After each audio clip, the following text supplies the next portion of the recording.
Well, welcome, Max, on a rainy day. Rainy Sunday, Broadstairs. Yeah. Typical English summer. Sunshine and showers. Yes. Well, on the way here, we got some messages about blood group B and the PGLFs. Okay. From a researcher that's been with the Basis Project for a very long time, is doing a heck of a lot of work, specifically involving the Nazi bases, Right. the concentration camps that Barry King is referred to in Germany, and the use of concentration camp victims in precise blood groups. And you concurred that she was just messaged me saying that the Germans are very interested in blood group B, and they use this in a programmable generator life form so they could then take grey souls. Right, and you superimpose that into the body. Okay, I think that the Germans are not only interested in blood group B. I think they're also extremely interested in any of the rhesus negative blood, particularly O negative and actually AB negative. AB negative is the rarest of all of the rhesus negative blood groups. But going back to B, B positive or B negative blood group works like a hive blood group, works like a hive mind blood group. Not to say that anybody who has B blood is not an individual themselves, it's just on a collective level. They are working for a single agenda without knowing it. So if you could amass a huge amount of people with blood group B, then you could have a sort of an army working for you, and each individual would be unknown that they are actually part of the collective. Well, that would be some kind of a gang stalking situation then, where you could get an awful lot of people who would respond to that. Well, yeah, because there's a lot of people who have blood group B. Now, it's interesting from my point of view, and also some more work that's been, data that's been published, is on Andrew Power has written a very important book about Ireland, Land of the Pharaohs. Yes. And Ben, the hospital porter, has done a bit of an analysis on that and had a chat with Andrew Power. He's Andrew Power, somebody who's did some research about the matrix control of Ireland, and how the Battle of the Boyne was actually a ritual and not a battle. But the important thing about this is another person has found out that Northern Ireland is very highly rhesus negative. Okay. So from the point of view of programming people, yes, it's a lot easier to do, and that's why you have, you know, Northern Ireland is a extraordinarily locked down facility, you know, and okay, the upside to having O negative blood or rhesus negative blood is that it has and absorbs a much higher amount of oxygen into it. So the body allows far more oxygen into the blood. So, for example, if you were a runner, or if you were a fighter, or if you did anything physical, your endurance would be longer and you would be more explosive. The downside to having rhesus negative blood is that they run out of steam very quickly. They have to stop and they have to regroup and then go again. The O positive blood has a much longer endurance. It's not explosive. So if you had an army of rhesus negative an army of rhesus negative, then they would be excellent in a very short term. They could destroy something that's necessary very, very quickly. It's just that only lasts for a very short period of time. They're very explosive, but then they burn out quickly. So you'd use them hit hard, and then pull out, and then use your endurance. Yes. But they do hit harder than any other of the bloodstreams, and then there's the nature of the blue blood, because the oxygen into the blood, then it's a higher copper content. Thus, when oxygen hits the blood, it turns a slightly bluish color. So is that related to the Greys or reptilians or the two families? Most all of the reptilian beings, the Alpha Draconis, and I mean, if there's 6 or 7 types of reptilians that are on this planet. Some snakes, some velociraptor looking, some actually look like dinosaurs, but generally they have, the shape-shifting ones all have rhesus negative blood. You don't, okay. Okay, so with the super soldier topic, the benefits of having the rhesus negative are that it is easier for the queen, quote unquote, queen bee to take control of all the rhesus negative, because they are working like that. But they do have O positives working also with them. It's just the O positive are a lot more difficult to control, but through trauma, I mean, it's like we were talking about earlier, a lot of the children die when they go through this process, but the ones who do survive, the O positives that do survive, are extremely beneficial to that, because the endurance goes on and on and on and on and on. So what about the current situation? The last interview you mentioned a lot of the children that died in your program. Yeah. Could you really describe what your program involved? And of course this connects us with James, who's now been arrested. Okay. So I have flash sort of memories, and they start from really when I was at the first school that I went to, which was in Sussex, and I started to have memories then. And then after that, they were sporadic. So then after that, I sort of remember being, so first of all, maybe 5, 6, 7 years old, then nothing. And then more like 11, 12, 13 years old. And then when I sort of blocked it out. Then as I reached my mid to late 20s, I wasn't able to block it out anymore. I think that I began to use drugs or alcohol because I didn't want to face what was going on. When did you start this? When did this happen? In terms of self-abuse in that way, well, it started when I was very, very, very young. When I was 2, 3, 4, 5, I have multiple memories of things coming into my room, and it always happened in the room. And they were some nasty things. What do you mean by nasty things? Sort of intrusive sexual things. A lot. I remember seeing a lot of witches, sort of minds, that stereotypical looking sort of witches. I would be taken out of my bed. I'd sort of float up above my bed, float up through the roof of the house, up further and further, and then I'd go through a set of black clouds. I'd go above the black clouds, and then I'd sort of see even almost like a stereotypical looking Macbeth. The witches of Macbeth sort of around a cauldron, and they'd be cackling, and then when I'd see that, I'd go into shock and I'd freeze, and then I'd kind of black out and feel myself lying back in the bed again. So because this went on continuously when I was very young, and I used to call for my parents, and then after a while they stopped coming, so I had to start dealing with it myself. Now when I was 15, 16, 17, I'd sort of forgotten that had happened. When I was 15, 16, 17, something happened, and something triggered me, and I think it was probably a very close friend of mine said something, and I heard a click in my head, and I remembered all the things that had happened again. What happened?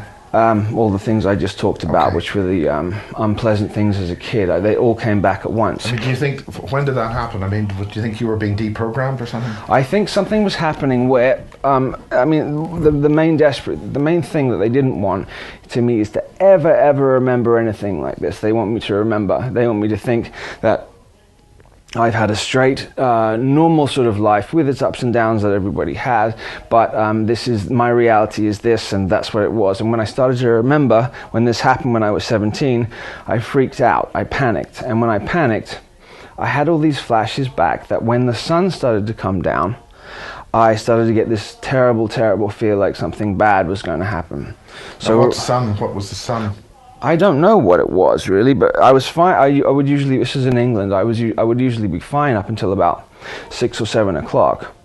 And then when the sun started going down and started getting dark, all these feelings started to invoke inside of me, like whatever happened when I was a kid was about to happen again. So I started to self-medicate, and I found, I used to drink wine with my... what do you mean by self-medicating? So I used to drink wine with my mum. when I was 17, 18, and I found when this started to happen, I found I'd have a glass of wine or I'd have a beer or whatever, and slightly these feelings and these memories would subside.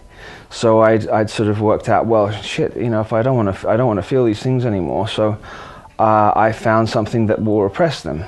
So that was around 17, 18, and when I learned the medication, how to self-medicate, it sort of perpetuated itself from there. So then I learned, okay, well, I don't want to feel that way. I'm going to do whatever I can to not feel that way. So what happens is when you keep repressing and keep repressing and keep repressing, it sort of becomes like a boiling point. You can only repress to a certain extent before everything comes out in one go. There had been a number of times through my 20s when I had realized that that addiction had become part of me, not for fun, but it had become part of a way of life for me because I didn't want to address any of those things. And it does work very well, because if you use that, you can basically believe or convince yourself that none of this stuff ever happened. Leading on from there, as I turned towards 30 years old, I had a complete snap. In the Monarch program, yes, it seems that once you hit about 30, the Monarch program starts to decline. It seems to me that the altars and the programming start to bleed through and break down around that age. So and I was part of alpha programming and beta programming. Alpha being there's delta programming as well. So I was actually thrown into all of those things. But they started to bleed through. I turned 30, just past 30, 31, and there was nothing I could do about it. Delta. Those categories of programs, just yeah. Delta programming generally is a form of assassination or a form of getting information through physical means. Yes. So this is it's sort of your basic military attack programming. That's what that is. That's Delta. Beta programming is used 80%, usually 80%, which is Monarch, 80% of women, and there are 20% of men which are used, which is also sexual programming. So giving and receiving information through sexual means. So a spy would be able to go meet up with somebody, have sex with them, and then download the information that was necessary from the person to collect it into their cells, then go back to whoever you are working for, have sex with this person, and then download the information to this person. So it is all done through that means. Now, how do they do the download? How do they do it? When you say download, you sort of look at somebody's eyes. Okay, so as soon as the sexual act is done, then the two energy fields of the people merge. And if you are shown or trained in a specific way, most often unconsciously, then this information is then downloaded to the energy field of that person. And then you can be hooked up to a machine, or you can have sex with somebody else, and then that person gets the information. It's being done a lot by the Russians. They're sending out 13, 14, 15-year-old girls out into certain areas in the US and the UK, and sex acts will be done with high businessmen, and the information then will be taken and given back to where the KGB, if that exists. You know what I mean? So it's still in use. It's very effective. It's very effective because nobody thinks that is the way that it's done. And then the whole point is that the actual person themselves doesn't know they've got the information. Yeah, absolutely, most often. Right, and then the other thing is that if you get rid of that person, your resources, you haven't really expended too much resources. No, because there's plenty of other ones who can do the job again. Now, is this where these children are collected? I mean, okay, so going back to that, so when I was talking about the children who were involved, so I'm going to mention Montauk, which is just off of New York. I'm not exactly sure that I was in Montauk, but when I look at it, it is very familiar to me. But wherever I was, it was an identical layout and setup to the Montauk experiment. And then there are a number of other ones just exactly like that. Now, this is very important because Lisa is doing an awful lot of work on this, and she's collaborating with Peter Moon, who's written a lot of the Montauk Peter books. Moon. Yes. There's a whack of stuff going on there, connecting with this concentration camps. Yeah. But there's smoke signals which indicate that Rudloe Manor, yes, and Warminster, very close to Devizes in Wiltshire, may have had some kind of involvement with this stuff, but that's only just little whiffs of smoke. The thing is that a previous soldier who's spoken is saying that there's something that the stuff that he was exposed to was in the artillery. It's just horrendous stuff. Yeah, in terms of that, what I have seen is I've seen those spiders that are about. I have to be when I see them. I'm in an in-between state. It's not like I can look up and see them now, and it's just before I fall asleep, or if I'm in an in-between state, that's when I see them. And they're about this big, and they seem more mechanical than actual beings. And I've seen them many times, and sometimes maybe 3, 4, 5, 6 of them crawling across the ceiling. Not only that, when I was living in an apartment in Los Angeles, I fell asleep one time. And I knew I was under attack at that moment, and I heard these things rushing and across the ground, and they were squeaking and they were sort of scuttling around. And when I looked at them, I could see that they sort of looked. I know it's going to sound strange, like gremlins.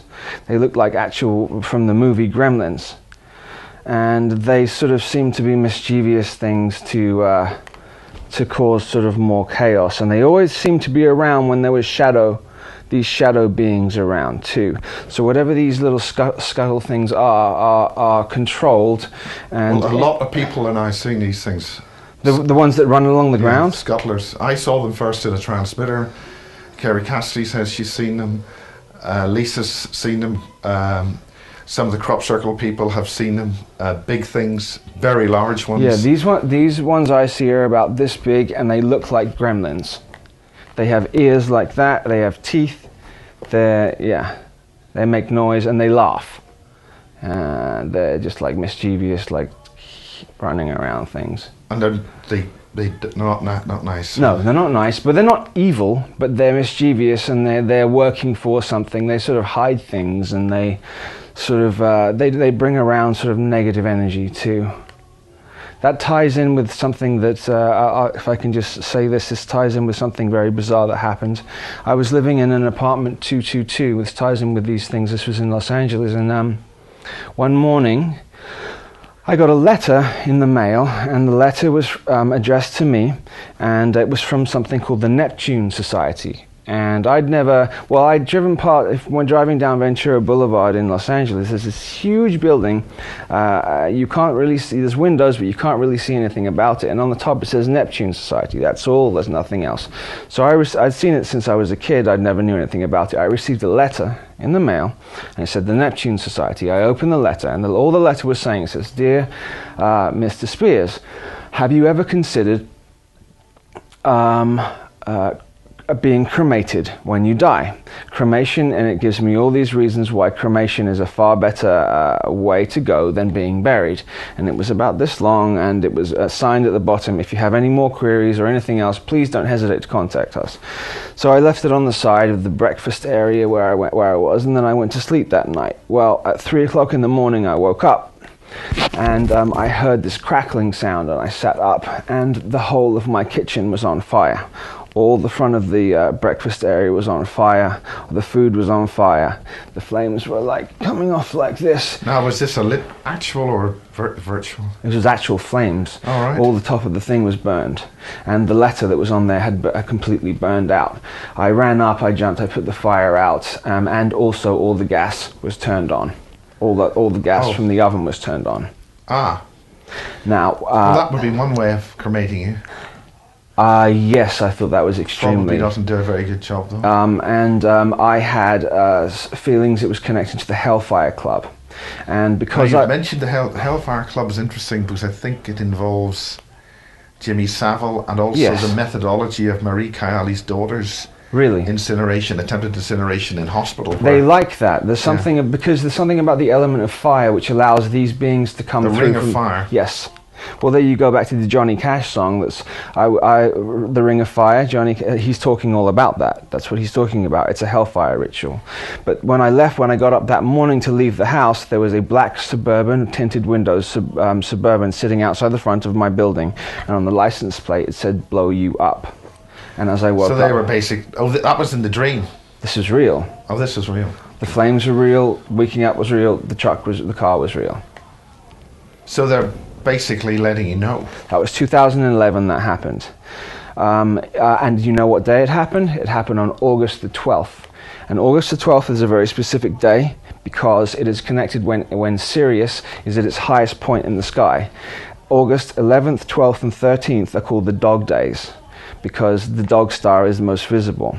Now, Crowley got married on August the 12th because he sees it as when Sirius has its highest effect on this planet, and he was trying to bring in an That wouldn't happen every August the 12th, would it? What's that? It wouldn't happen every year, would it? What doesn't happen every year? That Sirius would have its most... Yes, every single year. Okay. And at that point, so there are negative and positive factions coming from Sirius. He was trying to open doorways to bring the certain ones from Sirius through here.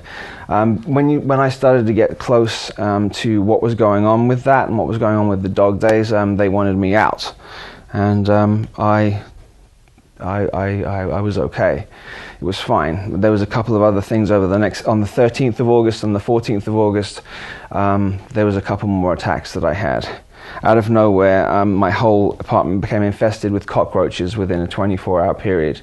Cockroaches coming out of everywhere. So now, is that an actual placement of them, or is it somebody did materialize them in? Or? I think that it was the heaviest attack that I've ever had. I mean, this is the kind of thing you only sort of see in horror movies. Yes, and it was absolutely real. On top of that... So how did you get rid of them? What happened? I went and told the landlady, I said, this is going on, and I had to stay out of the apartment for a week, and she sprayed everything, and got rid of the majority of them. They didn't come back.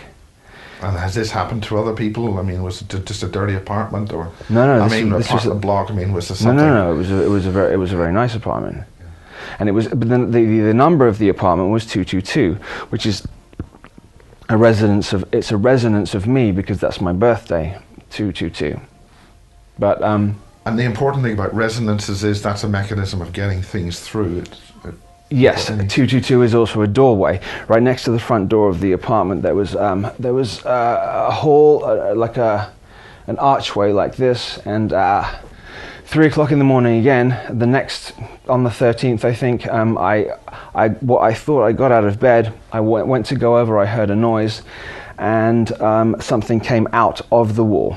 What it was, I think I was dreaming, but I was half dreaming, half awake. It looked like the stereotypical what predator looks like. I don't know what they are. I had never seen one before, but when it came close to me like this, it was still for a second, and then it screamed in my face to invoke as much fear as possible.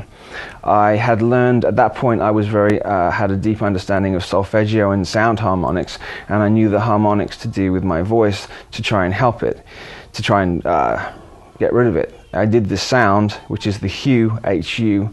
It's a certain frequency sound, and when I did it, it sort of got back into there. This period of time... This is important. I mean, it wouldn't necessarily be that sound from anybody else's voice. For your voice, yeah, it works. Hue. Yes, yeah, the HU sound, yes. Yeah. You can find that on YouTube. Yeah, but for other people, it wouldn't necessarily work. If you because of basically the resonance of the voice is the important thing. Yes. There are certain sounds, there is a certain sound that they cannot stand, that they panic and they run away from. And well, like in this spoof science fiction comedy film, Alien Invasions from Mars or whatever it is. Oh, Mars Attacks. Mars Attacks. Yeah. Well, there's a lot of truth in that movie. They used yodeling country music as a means. That's funny. Yeah. Right. Yeah. Yeah, so that was I stayed in that apartment. Just while we're on the movie, anything in that's just true that...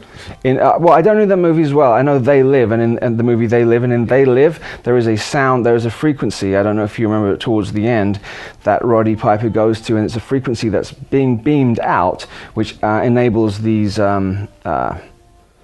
aliens to look in human form, and when he breaks this frequency, then they're all seen. I've noticed since we've changed to digital now, my senses have become extremely heightened, and even when I'm just listening to the TV, or even when you turn the volume down, I hear this sound frequency coming from the television that completely messes with my pineal gland. Now this is important because another member of the base's back room, so to speak, right. The thing is that he had devised a device to encrypt records on CDs so that it wouldn't be able to be copied. Right. But it was a type of acoustic thing as opposed to some kind of digital trademark encryption. Right. And when he played this in the record executive of the board, a number of the board just freaked out because they were reptilian. So he completely freaked out, I'm sure, yeah. So there's a particular sound that they cannot stand, because it alters the holographic projection that they're keeping. And I think it's a misconception that they are actually shape-shifting. Some are, but it's a misconception. Yeah. What they're actually doing is altering your visual cortex to make you think you're seeing them that way. Yes, absolutely, yes. And this is very important as well, because you can that's the truth. They're not actually looking that way. They've just manipulated your mind to think that they are. And that must work through all kind of visual media. Otherwise, you'd see a lot of these aliens walking around on TV. Absolutely, yeah. I've noticed a lot of newsreaders, because they're doing that as an indoctrination and conditioning. If you look at newsreaders, because they're the ones who are in your house every day. Look carefully at the newsreaders. It's slowly drip conditioning you to accept. BBC is the worst, I think. Yes. I mean, ITV, I can't watch it. I heard somewhere that the true acronym of BBC, and it's not British Broadcasting Company, and I can't remember it now, but you might want to look into that. Yeah. Also, it comes up to 7. Nice. B2, B2, and C3. 7 is the number of the serpent. Right. And it's interesting that in the early days of broadcasting, it was a British Broadcasting Company. Ah, okay. Not corporations. Not corporations, so now it's, okay. Yeah, okay. So a lot of things, there's some radio amateurs who are twigged about broadcasting. Something happened. Yes. They're beginning to see, like when broadcasting started, and we adopted the types of broadcasting we use. Sure. They've noticed that something started to happen in society. Yes. And this, of course, links with my stuff with Caroline and all that sort of stuff. Can I just go?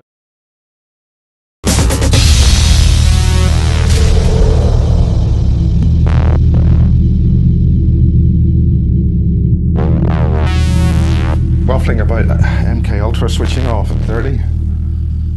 Yeah. Okay, so I can tell you what happened then. So in March of 2008, I was living in a shared house in the north part of the San Fernando Valley, which is in Los Angeles, and I started. I mean, I've never had voices in my head. I never had that before. I just sort of had an understanding. But that night in March of 2008, right around, just after when Heath Ledger died, and Heath Ledger, he played the Joker in Batman. Oh. He died on January the 22nd, which is interesting because the number 22 is in sync with the Joker card and the Fool card in the Tarot card deck.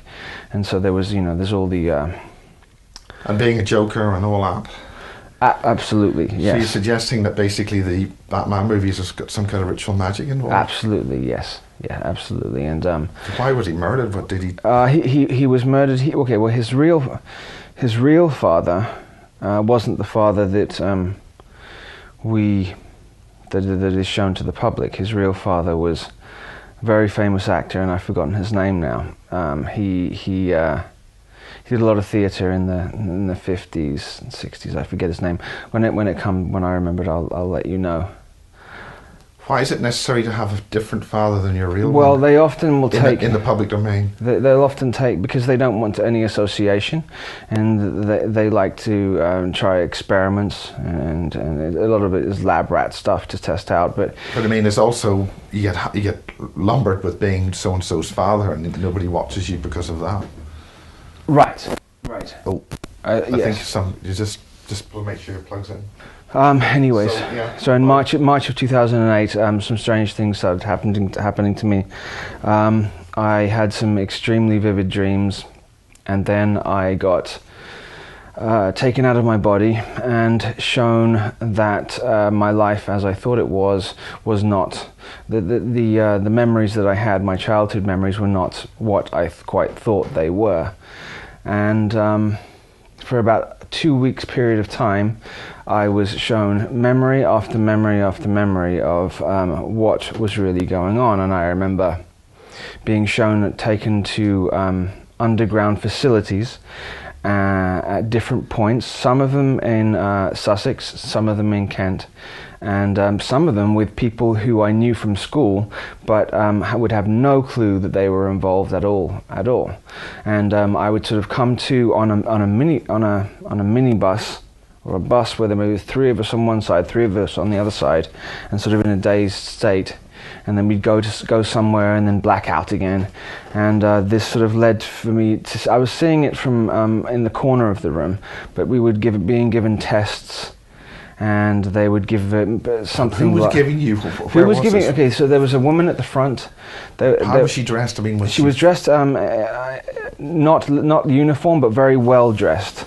Dressed up as if she was a banker or a businesswoman. Well, that must imply that it's in some very salubrious environment where she has to be dressed. Yes, and there was also... In other words, a place that's in public domain. Yes, but it was underground. So it was below. I'm not talking seriously underground, but it was below wherever. I mean, you were taken down to the lifts. How do you know you were underground? Well, I was driven down. There was a slope that we were driven down under, and then it was down there. Me and these 5 other kids that were there, some boys, some girls, but when we were there, we were sort of in a dazed state, so we weren't communicating with each other. Can you remember any way on how you were collected? Really, I only remember all of a sudden being in the van. I don't remember being taken. I just remember all of a sudden being in the van, and being sitting in sort of like rows of desks, and then it was very cold, and it wasn't warm. There was no warmth coming from the people that were there. There was a male who was standing by the door, a female at the front dressed as I was saying, and then somebody would bring round sort of, but it wasn't a Rubik's Cube though, but it was like an unfold. It was like there's something called Rubik's Magic. And it's where you unfold it like this, and then you have to put it in again and fold it to try and make. And they were doing tests to see how fast certain ones were able to do it. That explains. It's one way of testing a form of visual conceptual thinking. Cognitive, yes, yes.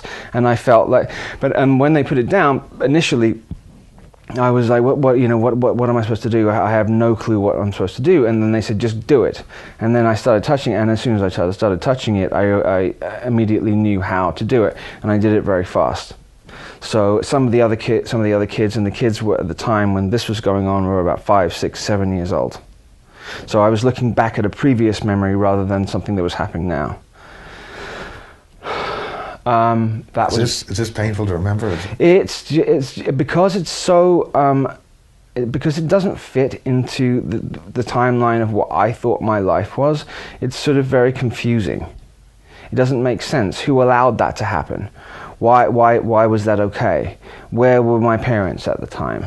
I remember, and this sort of ties in as well, when I was living in Lewes, which is in Sussex as well, I was very close friends with a little girl. Her name was Meredith Kennedy, and I was very close with her. Both of her parents were scientists, and often they used to take her and I to Sussex University lab.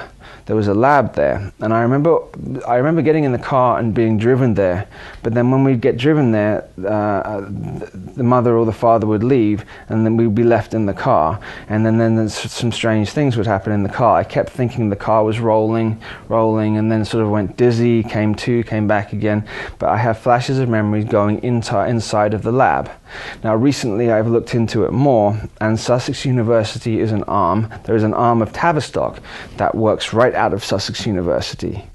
And my very close friend at the time, Meredith Kennedy, her mother also worked for Stanford Research Institute. So she used to go back and forth from Stanford to Sussex University. And Stanford then was actually continuing the work that Tavistock had done. Which began by Freud and some other ones there, so that they could completely understand how to split the mind and basically program one personality into the left brain and one personality into the right brain, where each one, I mean, it's sort of similar to trauma-based mind control, where you create alters, but this was very specific, so they would play... So they could do that without the trauma? This particular one was being done without trauma. I mean, there was enough trauma that I was left there without knowing. So it's not working. The trauma thing is a crude way of doing it. The trauma, they're not really interested in they're interested in trying out all different types of methods. This particular one, which was done by a doctor called Robert Spiery, Sperry. And he was one of the Nazi scientists, and what he wanted to try and do was to see if he could play sounds, words, stories, music to one side of the brain, and then play completely separate one to the other side of the brain. So then it confuses the brain and splits it off. So then you can program one and program the other, which then creates massive confusion as the child gets older, because it's not sure whether it's coming or going, sort of thing. This also induces addiction, because then they created pharmaceuticals that were specifically made for people who'd gone through that trauma. A lot of the opiates that were created in the United States were made specifically because they knew that these kids were going to search that out and find it and become addicts to it. And this is important because in the Channel 4 program Confessions of an Alien Abductee, they made a big issue of Chantel and the Kentucky Fried Chicken. So the placement of Kentucky Fried Chicken with the special mix in that, it's been described by others as an abduction food. Really? Yes. So the use of that could be a double trigger. So KFC in itself is a basic anagram of fuck, right? If you just switch those around the other way. Well, also is the old grandfather image on that a trigger as well? Yes, absolutely, 100%. And the grandfather image on there, if somebody from Asia looks at this man's face, it looks Asian to them. If a white person looks at it, it looks white to them. Right. It's very, very cleverly done like that. And the man who was behind KFC doesn't quite look like that, but he was also a master programmer, handler, slave handler. And when the trauma was done by him, you would be shown a face of this KFC, the actual thing. So you'd keep flash that face, so you'd keep being drawn to it. Now, I have to say that me even mentioning that person's name will trigger her. I'll get a huge amount of abuse immediately for saying that. Okay. Because it triggers, and I think that means that the relevant people involved at Channel 4 were deliberately triggering. And it should be interesting to note that Marie Kayali, when she was waiting at the station to come down to do the 4 programs she did with me in Wiltshire, met the producer of that program. But anyway, that's a side issue. Really? Okay. Totally random issues. Yes. Improbable probability. Yes. Now, towards the end of this thing that happened to me in March, I was spending time with two, a male and a female, who were older than me, 20 years older than me. And I don't want to mention their names because I don't want to cause them any trouble, but I do know that they were assets, and that one of I can mention the name of one of them. His name was James Chandler.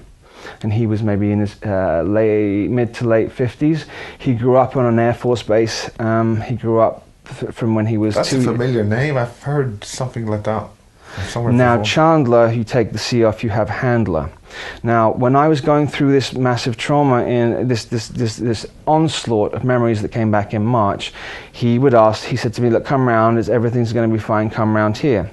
And I was having an extreme, I didn't know where I was. I would wake up, go to my car in the morning, I'd look on the ground of my car, and I would see receipts that said that I'd bought something at 3 o'clock in the morning, 5 o'clock in the morning, and I was sound asleep in bed at that time. So, no, I found the receipts. So what had been happening was there any dirt in your clothes or anything at all to indicate that you'd been outside physically? I woke up with clothes on. So I had gone out and I had done something and bought something, and I had absolutely no clue. So anyway, I went round to these people's houses, and I sat down on the ground in the house, and these two people were there, and they said, "Max, why don't you have a lay down? Have a lay down. You know, you don't seem very well. You're bright red. Nothing's. You know, you seem like you need." So I lay down on the ground, put my head on a cushion. As soon as I put my head on the cushion, I felt like I sunk into the ground. I then became paralyzed. I couldn't move my legs or my arms. I couldn't open my eyes, but I could hear everything that was going on. Within about a couple of minutes after that, I could hear bells ringing, and I could hear these things, sort of incense smelling. And I heard a chain like this being, like there was something here, and it was like incense being spun around like this. I heard the changing of clothes, and I heard ringing, stuff like that. Now I heard them talking about that that they had been waiting to place whatever this ritual was going on. They had been waiting for it, and it had to be done in this house, and they were going to try and attempt to place I don't know what you'd call it. It was some sort of entity that had been locked down for a very long period of time. What do you mean by an entity locked down? Okay. Well, when they started to do I was stripped naked, and when they started to do this ritual, there was some form of sex magic going on in the ritual, and then I felt something, I heard sounds, and I felt something being placed into my body. Now, before we get there, but when you say what sort of creature, what's a long time, any idea? Well, I saw it in my mind's eye, and what I saw in my mind's eye was an enormous sort of a minotaur-looking being with two horns, muscular, red, green, and it had been shackled, had been chained by its ankles, chained here like this, and I could smell burning rock. I could smell it very, very, very, very strongly, but I couldn't move. Okay, then I saw whatever was going on, then was projected and put in, layered slowly over with the words that were being said. I heard chanting and words that were being said that was layered into, that somehow attached to my chakra energy points, because I was at a weak point. Generally, when you're at your weakest point is when they'll go for it and do it. Then I blacked out, nothing more. The next thing I know, I'm sitting on a couch. I'm sitting back on a couch, and I feel extremely powerful. I feel like I want to jump up and run a marathon. I felt so strong. Now the woman came in and she said to me, "Max, you haven't been doing too well. Why don't you take a drink of this?" I go, "What is it?" She said, "It's electrolytes, and it's this and it's that," and it was bubbling, and it was in a cup like that. And I had a feeling inside of me that said, "Do not drink this, because if you drink it, it's going to reinforce whatever has been done, and you will be stuck." So I was sitting there with it for about 5 or 10 minutes, and she was saying, "Why haven't you drank it? Why haven't you drank it?" And I sipped it, and it tasted unusual. She came in again, and I spilt it all everywhere on the ground. She panicked like that, went left, went back, and made another one and brought it in. And this time I did drink it. And after I drank it, I was sitting there for more. I felt like the feelings I had were like I could get up, I could lift up. I had extreme strength. Okay? So I was left there. Then the other guy, whose name is James. Could you actually lift things up? Yes. Yes, right. I felt like That's my important. strength has increased by 5-10 times. So you essentially seem to have been programmed with the strength of a minotaur. And the minotaur being half human, half bull? Yes. Then they brought me some food, okay? They said, "Look, you've got to eat." When I tried to eat a sandwich, they brought me a Subway of all things. When I took a bite of the Subway tasted like burning metal. Every time I took a bite out of it, it tasted like burning metal. So I spat it out and put it on the ground. Now I asked myself in my head what's going on, and then something said to me, you're tasting that because the thing that has been placed inside of you has been biting on these chains for thousands and thousands of years, and now you have taken on that inside of you, so everything is going to taste like that. But not to worry, it's only going to last 3 days and it'll be gone and you'll feel fine again. So this that went on 2 hours later. After that, something happened and my body went rigid, and whatever was inside of me was rejected and left. And then I felt it walked out. I mean, it left me, and how did it do? It's sort of like I felt whatever it was couldn't stick, or didn't stick, and sort of moved out like that. At that point, this guy James Chandler brought a picture of my somebody who's related to me over and showed me this picture, and then they said, if it doesn't stick in you, it will certainly stick in him. And don't worry about that, it's failed for you. So then, as it's failed, then you need to be taken out. And so then I got this terrible fear that I'm going to kill you. Yes. And so this went on, and I went back into the other room and crashed out and fell asleep again. When I fell asleep again, there was two officers, what seemed like Nazi officers, standing either side of me. And what uniforms did they have? They had the old World War II uniforms, from what I can understand. The stereotypical Nazi World War II uniforms, and they were standing either side of me. And they had told me that what's going on right now is that there have been 100-year war battles for the last 1,000 years. And at the turn of every century, these wars are won or lost. And each time, and that he said that this particular faction had been winning for time after time after time after time. They said they set up all of the Formula One wins, all the World Cup wins were all set up to show how much in power they are. Yeah. Okay, and it's interesting that a lot of horse racing things seem to have magical logos on them. Yes. In horse racing. Yeah, and it's basically a ritual every time. But they showed me the seals over where they'd won. So they were gold seals, one on top of the other, on top of the other. And they said that the final battle is now happening now, and that they were already in a position to win. And they were thanking me. And I said, well, look, I don't know. I haven't done anything. I don't know anything about it. And they said, because you don't remember yet. Then I crashed out of sleep again. I haven't ever talked about this, Miles. I crashed out of sleep again. Then there was a thing. It looked like a gargoyle, but it was as big as this room. And it had black wings, like bat wings. Picked me up like this, pulled me back away from the earth like that. So I saw the earth like this. There were rings around the earth, different colored rings around the earth. And this thing pointed out each one of these were a thought prison. And he said, it doesn't matter which one of the people on this planet get caught up. It doesn't matter which thought prison they get caught up in, whether it's Scientology, whether it's Christianity, whether it's atheism, it doesn't make any difference. As long as you are magnetically drawn to one of them, we have you. And he explained how all the thought prisons were layered around the planet. And he explained how they were made, and how were they made? They were made with the will of the creator beings that want to keep this place together. So that is the will of the Archon, or what? Is her name, or does it make any difference if there's a name? This particular group, I feel the ones who I was talking to were connected to the Alpha Draconis star system. And I do believe that the Aldebaran group and that the Alpha Draconis group are at war.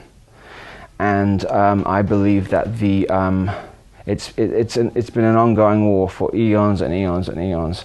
And the Aldebaran group, which is the bullseye, which in the Taurus constellation, where you see the left red eye, that's why you have this symbol all the time. It's an acknowledgement to the Aldebaran people. It's called the Royal Star. All of the British royal family are directly connected to the Aldebaran group. When you're talking bad or good or evil, or it's a little difficult at that point, because I think it's perspective of the person, what is bad or good when it comes to that. I think they feel what they're doing is good. Well, since they're not actually humans, it's from a human perspective. Exactly. Yes. So they have been using the sun, which is Helios, which is the real name for the sun. The sun, Helios, is the entrance point to get into this 3D realm here. So they're using that as a vortex in-out point. That's the significance of the 39 steps. But also Saturn, I think you'd mentioned earlier that Saturn was our original sun. Well, Saturn was the original sun, yes. Yeah. And Saturn, yes. And Saturn got pushed out. It was, in truth, a more efficient sun and a better sun. But then they caught that sun and imprisoned it. The ring around Saturn is an imprisonment. It's imprisoned. Saturn isn't bad. Saturn is another word for where they take Satan from, because it's the controlling force. It's Capricorn. But is this related to the ring makers of Saturn? Yes. And Lord of the Rings, and the principle is that. So the ring, one ring to rule them all, would be the ring that is around Saturn. Which is, of course, was a key thing in 2001 and all. Yes. So there were no planes that hit the building. They were holograms. Why did you switch to that? Because I was just thinking about 2001, and they were just testing Project Bluebeam out as far as they could. There wasn't even a missile. It was. What was Project Bluebeam? There's an awful lot of stuff about Project Bluebeam. Project Bluebeam originally, they've been trying to do it for a while, because Michael Talbot wrote that fantastic book, The Holographic Universe, and it gives absolute proof that what this particular frequency we're living in is totally holographic, and you can build here through will. If you want to build something, you use your will. If you know what you're doing, you can manifest it that way. That's holographic. Now, what they've been doing for a while is going to Iraq, which is actually Sumer. There is information and ornaments and the spoken word, because when they say the spoken word, it just means a certain frequency, which is the frequency that holds this together. They were attacking to go to the museums to find that out. Yes, absolutely. And there are only a few people who know how to go there and translate actually what is going on. And obviously they call it Babylon or Sumer, and they say that's the beginning, cradle of civilization. It obviously isn't. It's the cradle of what we know as the known timeline we have now. Which is the whole point of Andy Power's book, because the Irish, the people on these islands, were the ones who re-civilized after the Great Catastrophe, and met those who emerged from Giza. Absolutely, I think it's important to bring up the tribe of Dan, because the tribe of Dan is the line that comes all the way through there from Atlantis. The sources from Atlantis coming through Sumer, Egypt, south of France, all the way up, and now Denmark. There's a huge amount in Denmark, but they're all in Ireland. Danny Boy is really about old Dan, And in order to hold the Irish down, they've generated this conflict situation, which means they're too busy fighting each other rather than finding out what's going on. Yes. But there was this great awakening in the late 1970s, so we'll have to see what happens there. Just what's happening, and there's always this is going in 3,600 year cycles, and that's just one, and then there's even an even bigger cycle than that. And right now we're at a window opening point where you can, if you know what you're doing, get out of this cycle, this soul trapping cycle thing that we've got caught into. Which is what you referred to in the opening remarks of when we met in Canterbury. Mm-hmm. In terms of the key was symbolic. Yeah, the key was symbolic. I found out, since my grandmother died, there were a lot of secrets in my family, and I found out a lot of different things that I really needed. Since our last discussion, we're actually in your grandmother's apartment, is that right? Yes, we're here now. Yeah, yes. And I came across a few things that really helped me put into perspective what's gone on with me, and the Freemasonic connections and the Templar connections, and Rosalind Chapel, and Roswell, actually, it's actually connected. So there's a Masonic connection with this alleged crash at Roswell. Yes. A ritual. There always is, I suppose. Yeah. Yeah. So, I mean, even what I really was looking at for the longest time is the Priory of Sion, and I think that if you can really break down what's going on with the Priory of Sion, you can have a very good idea about. Okay, so the Holy Grail is not a literal object. The Spear of Destiny is not a literal object. These are symbolic of. The Spear of Destiny is symbolic of a phallus, and the Holy Grail is symbolic of a vagina. So, what's the point of the symbolism there? Really, why this great symbolism? Because those beings, what's the big deal? Those beings communicate in that way. They don't communicate in the linear way. Everything that they do is done through their language is symbol. They speak through symbols. Even as hieroglyphs, they're symbols. That's how they communicate. It's a much more efficient way of getting across information than using the Western alphabet, which is crap. Well, we'll leave it at that for the second, and we'll get into the second half. Sounds good. Okay. Yeah.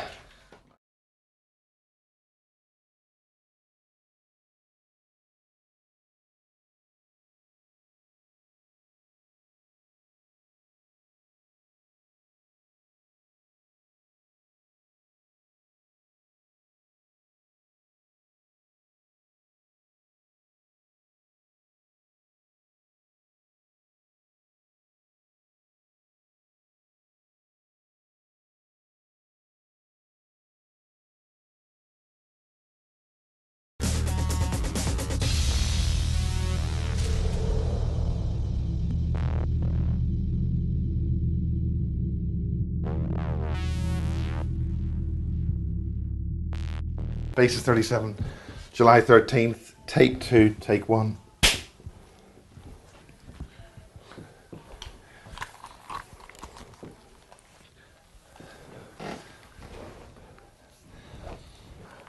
A lot of people that's been interviewed in the past. Do you want to talk about any of them briefly?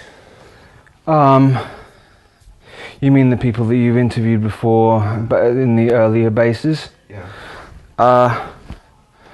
Sure. I'd like to address anything that's come up for me. In other words, I'm going to leave you to mention any names. If you want to do this, it's entirely up to you. Okay. Yeah. That points me in a negative light. Okay. So we can go back to really the beginning of 2010.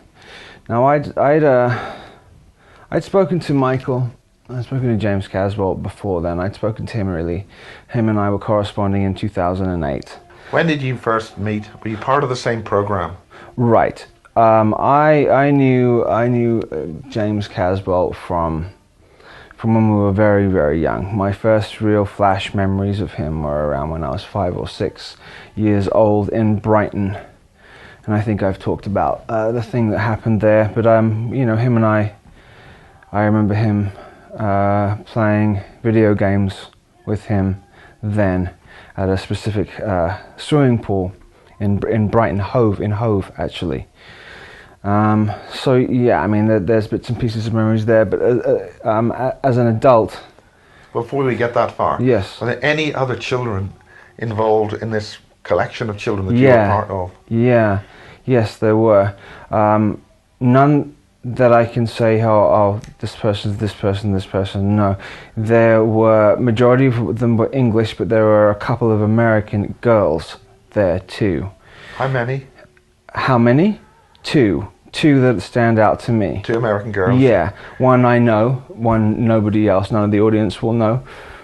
But they're still alive? Yeah, yes. Was you mentioned that a lot of them had died since then? Well, in this is a separate group than the Brighton one, but in a separate one, I think what happened is when we were being used for, they were testing out how far they could push the trauma, because when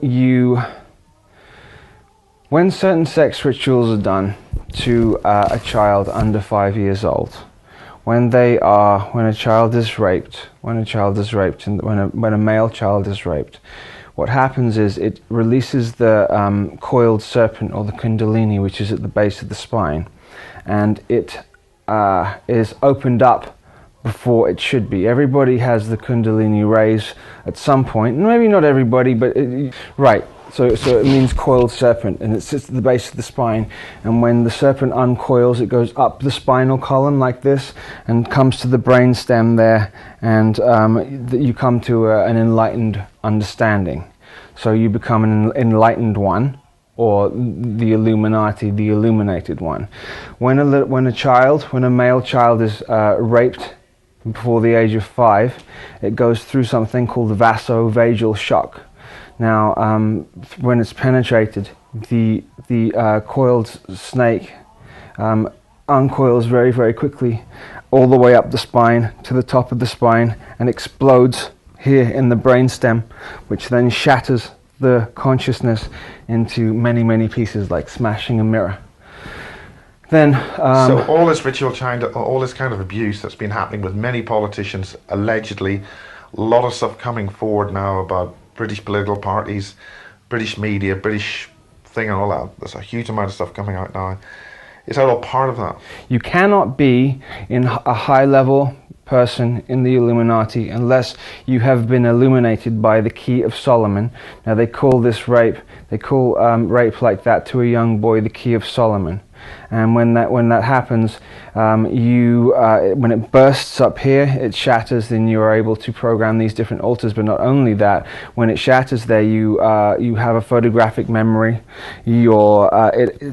Somehow it raises the IQ.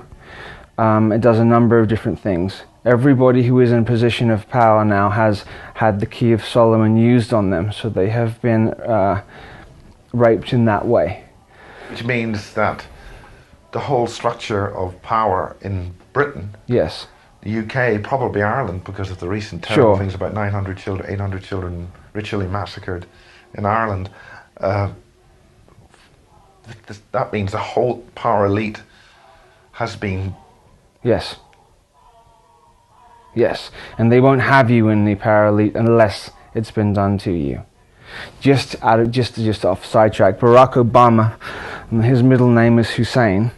Well, Saddam Hussein was a major handler and programmer. He was such a high programmer that he would program some of our very high power position people through world leaders.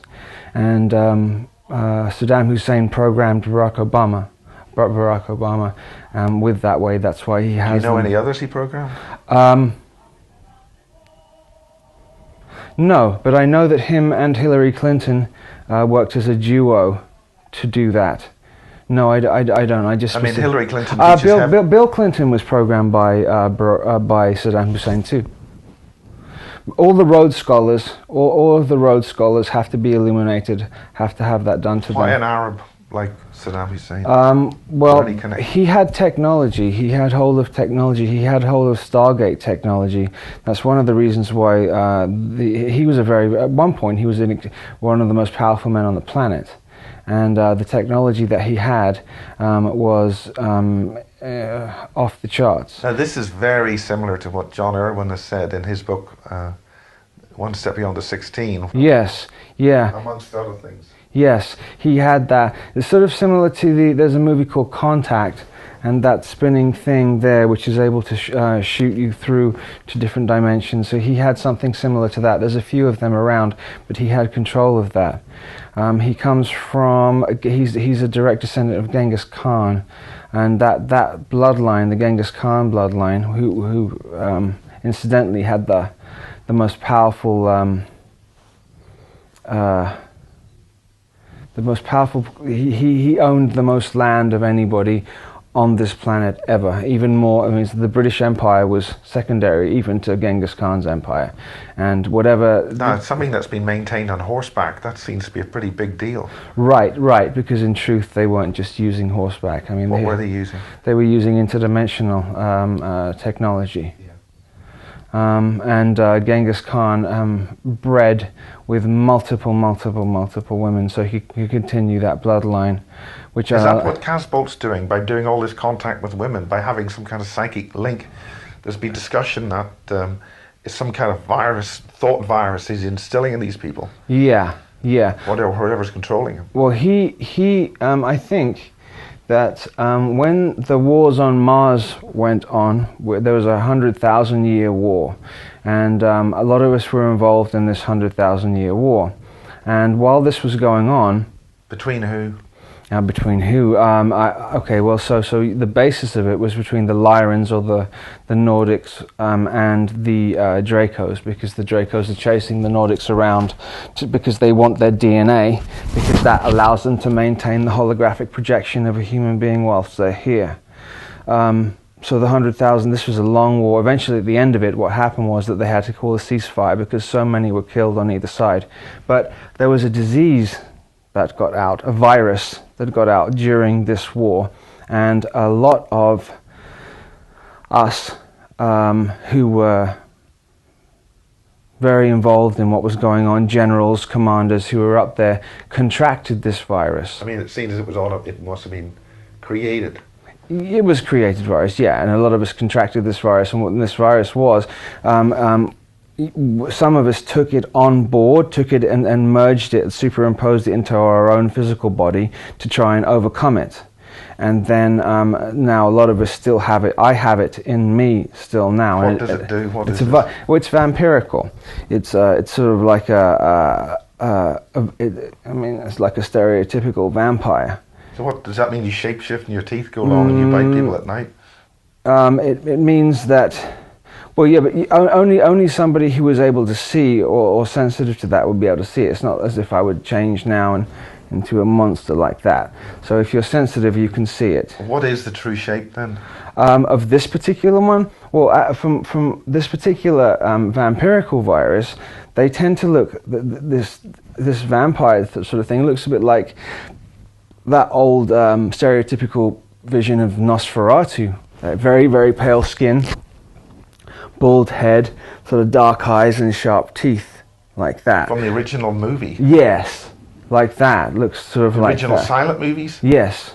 Okay. Yeah, and it has the ability. It doesn't have a core here. It doesn't have a central core where it maintains itself. It sort of has an opening here, like a void. So it doesn't maintain its own thing. So it doesn't maintain its own energy force. It has to take from others to maintain its holographic projection. And a number of us were infected by this particular virus that happened there. Now, why is that going to be a thing that would cause harm to people? What's the point? Well, because it becomes like a parasite, and then it starts to spread, and more and more and more. So it's like a parasitic virus that's on the face of this planet. So how does it spread? By contact, blood? Yeah, well, when you drain somebody else, you sort of, there's never really a drain. When it comes to vampires, they don't just take. There is a exchange. So they will take energy field or blood from another, but then they will exchange it with their own energy. So that's why a lot of the times victims of a vampire will start falling in love with the vampire, yeah, quote unquote vampire, because they will feel the feelings that the vampire feels. Yeah. And so they will. I mean, I have to say that seems very similar to two people that I know, two women I know. So that it becomes like a bond like you can't even ever explain, an obsessive bond. And then what I think is they're very careful about is, but if you completely drain them, then their personality is wiped, and then they become one of them. So then the void is within them, and then they have to continue to take from others to maintain. So it's a virus. I mean, literally like a virus.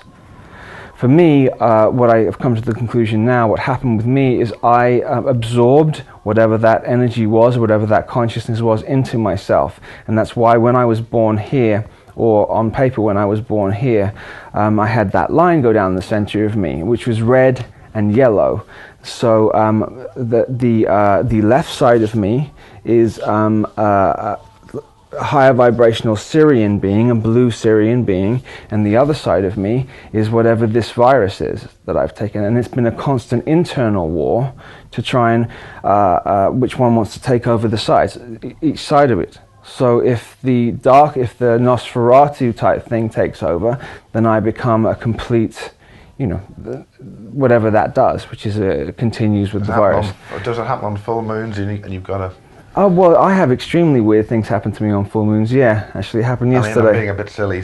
No. Why wouldn't it? Because when it's a full moon, that's when the energy. It's a construct. The moon is a construct in and of itself. It's like the Death Star is a construct anyway. So when you're talking about the moon being a complete artificial construct. Yeah, and it definitely is. It's hollow and it's an artificial construct. Yeah.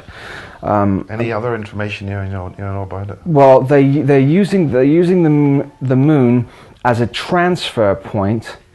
To harvest. Yeah. So it's interesting. John Lear says something like that. When you're dying here, when you quote unquote die, you are going to a transfer point, and there's actually a machine. There's actually a giant machine up there, which then they do a lot of rituals up there as well, which then wipes. Who is it? Well, the majority of the moon is now run by the Fourth Reich, but there are. So are you saying that spoof movie is actually quite right on? Yeah. They always like to tell you the truth with a spin of bullshit in the middle, but and then you're sent right back. It's got enough of an atmosphere for people to walk around with very minimal. Yeah. Yes, and huge underground stations and high technology and.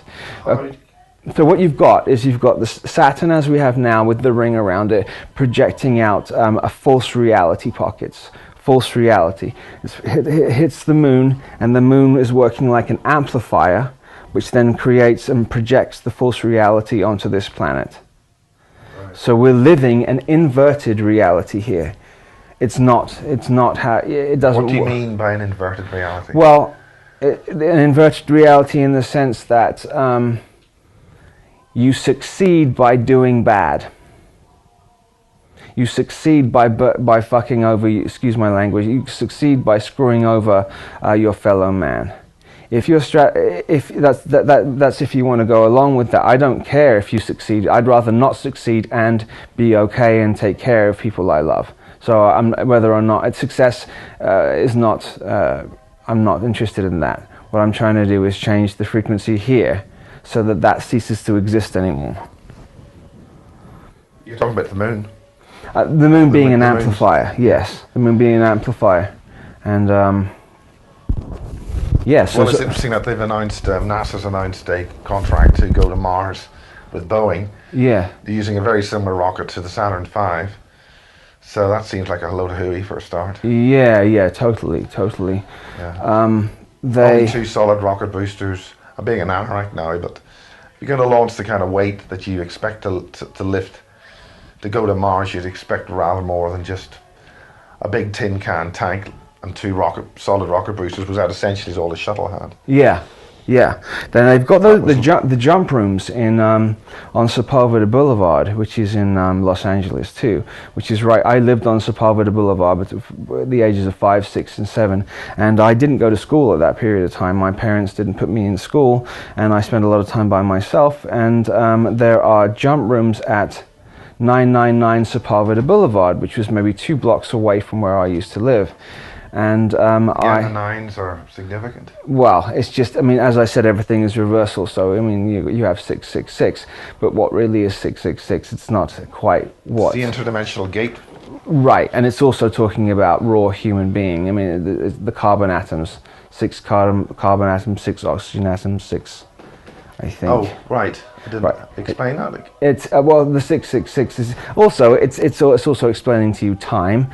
60 seconds in a minute. 60 minutes in an hour, 24 hours in a day, so you have 666 there. It's old father time. And what creates time here? Saturn.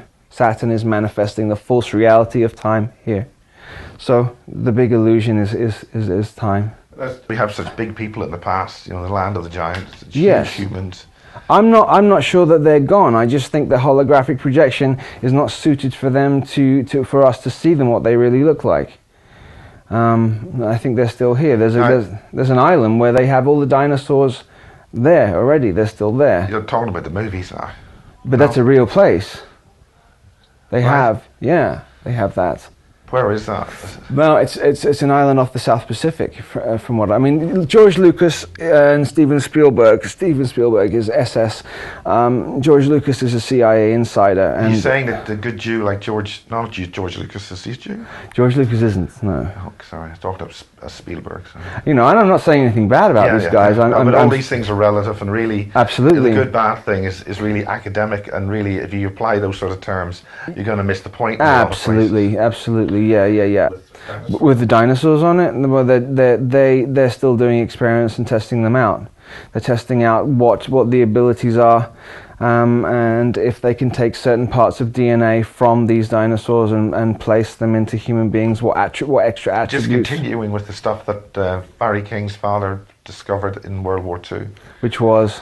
A lab with strange-looking humans being used for some kind of transgenetics or some kind of... Right, well, you've got under Dulce, you've got the 7 levels under Dulce, where Nightmare Hall, which I think is the 6th level, where they've just put everything you could possibly imagine together, you know, testing out things. That's not ever going to happen again. This will never ever happen again. Why? Trapping souls, because universal law now is not allowing it. It's gone too far. I get the impression from other sources that what's been going on is so illegal. It's so illegal. It's being stopped. A lot of these ones out in Arizona and Nevada now have been stopped, and because you've got people souls trapped in machines, where they cannot stop, keep coming back and back again for torturous lifetime after torturous lifetime.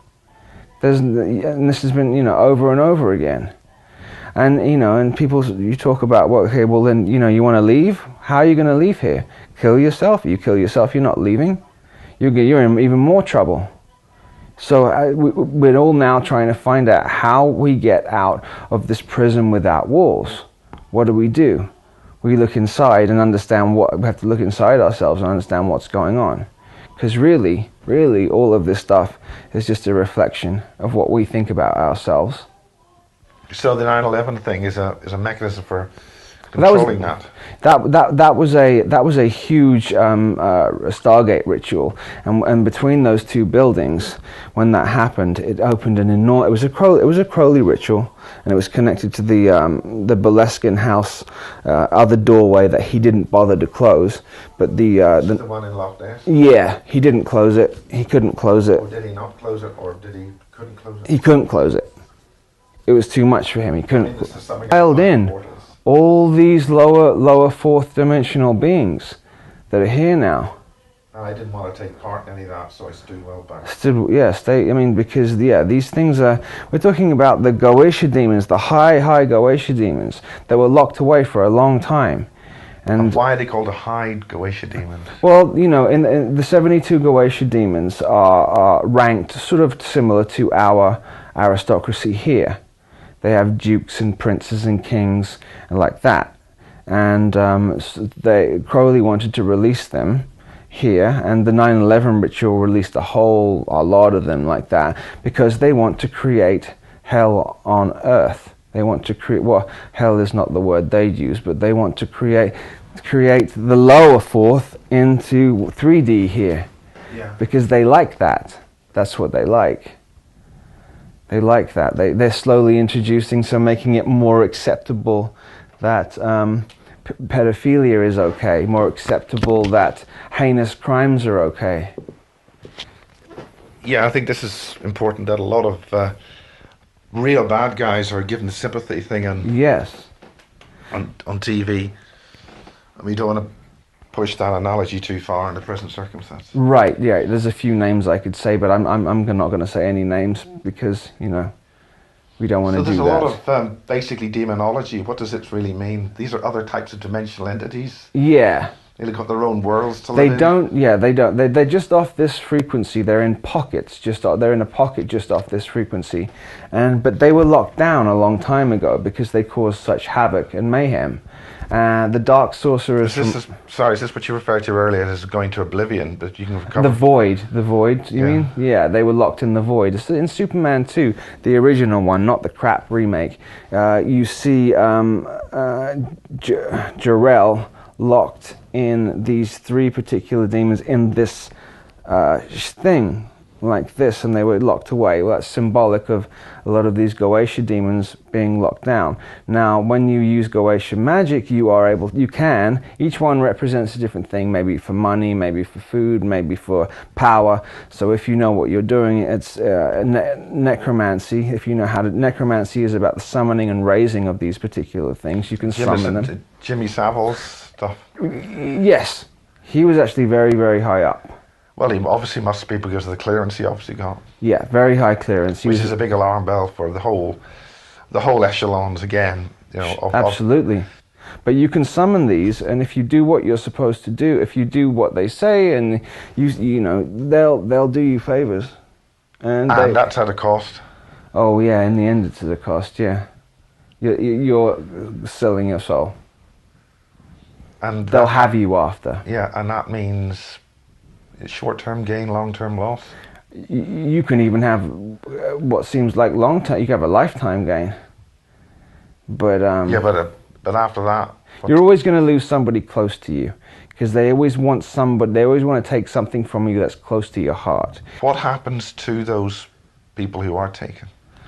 Well, they're dealing with going to the underworld, or whatever you want to call that, lower fourth, until they can capture enough energy to re-get into a new body again.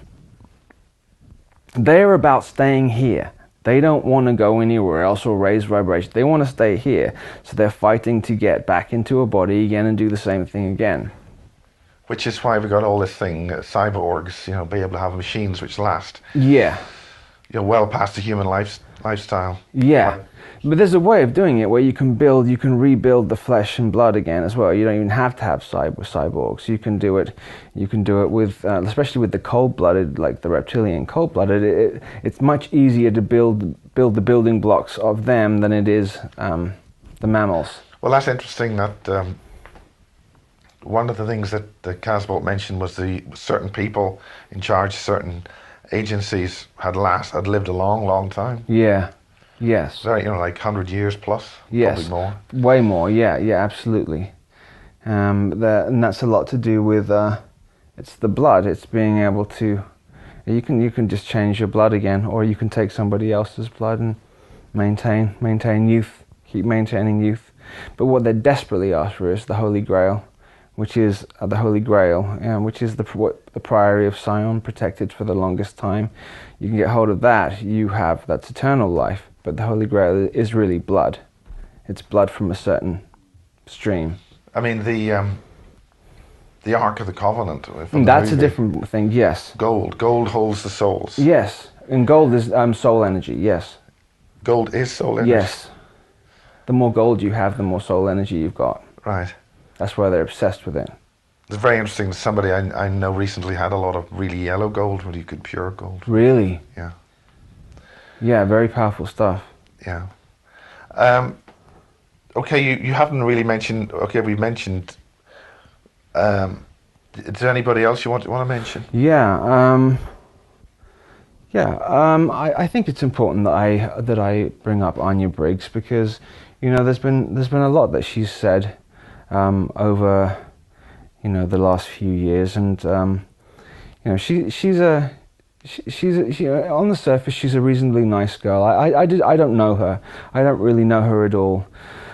My initial connection with her was that in 2010, James Casbolt wrote a list.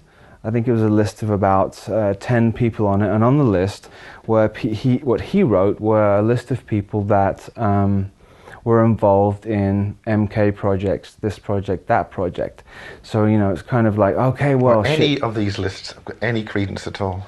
Okay, so I looked at the list, and first of all, I was like, okay, well, thank God, finally, I can. There's somebody else here that perhaps I can relate to. So this is a good thing, because I felt isolated and alone at the time. So I looked through the list, nothing. I didn't contact anyone at first. Then the next day, I had a message from Anya Briggs, and she wrote underneath a picture of mine, and she said, "Wow, you look so familiar. It's wonderful to be in contact with you. I feel like I've been biblical with you." And what does that mean? Well, actually, at the time, I didn't know what that meant. But you know, after like asking, if it means I feel like I've slept with you or I had sex with you. So I wrote back to Anya and I said, oh, you know, wow, I don't remember you because I didn't remember her at all. But I said, what do you remember about me? And she corresponded with me a lot, and she sent me all these things about her remembering me in the Civil War, I think. And she sent me pictures. What's the American Civil War? Yes. Yeah. There seems to be an awful lot of that going around. She said and when she was telling me, I sort of felt, you know, like that seemed familiar. So we wrote back and forth for a while, and why would an Englishman be involved with the Civil War? Because it has nothing to do with you know, what country you're from, does it? Really, you continue on and on. Has nothing to do with that. So we corresponded back and forth, and I was just very happy to have someone to talk to who sort of was in a similar position to me. I'm a survivor from these projects, and so is she. You don't tell somebody not to talk to someone. I have an opinion. I have a voice that needs to be heard. I would never say don't talk to Anya or anybody else. Everybody needs to be heard.